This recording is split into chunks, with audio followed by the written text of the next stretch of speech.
Call, call, call, I squeaked. Suddenly Mr. Morels stood up straight.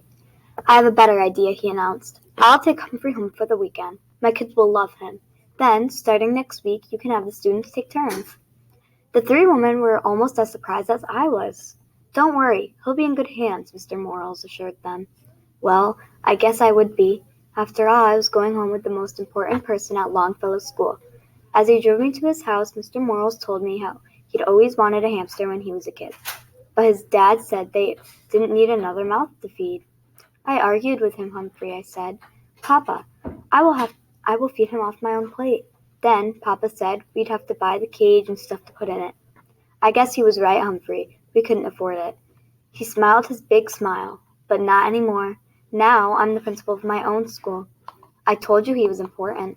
His house was nice, but I didn't get to see much of it because as soon as we came in the door, two little whirlwinds tumbled into the room, shrieking and squealing. Quiet down now, you'll frighten the little fellow, Mr. Morels told them. He got that right. He introduced us, the little boy, who was about 5.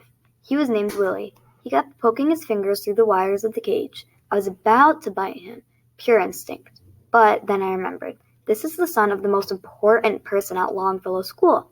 So I didn't. The little girl, who was about 7, was named Brenda. She kept sticking her face up against the cage and squealing.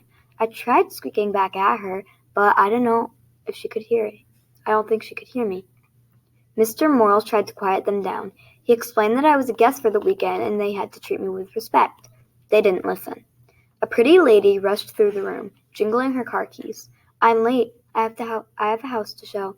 She glanced in my direction. We'll talk about that later. Adios.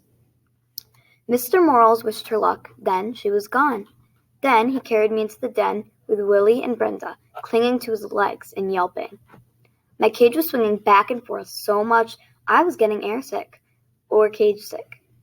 Mr. Morels set my cage on a table in their family room. Now, get back and listen to me, he told his children. I'll tell you all about him.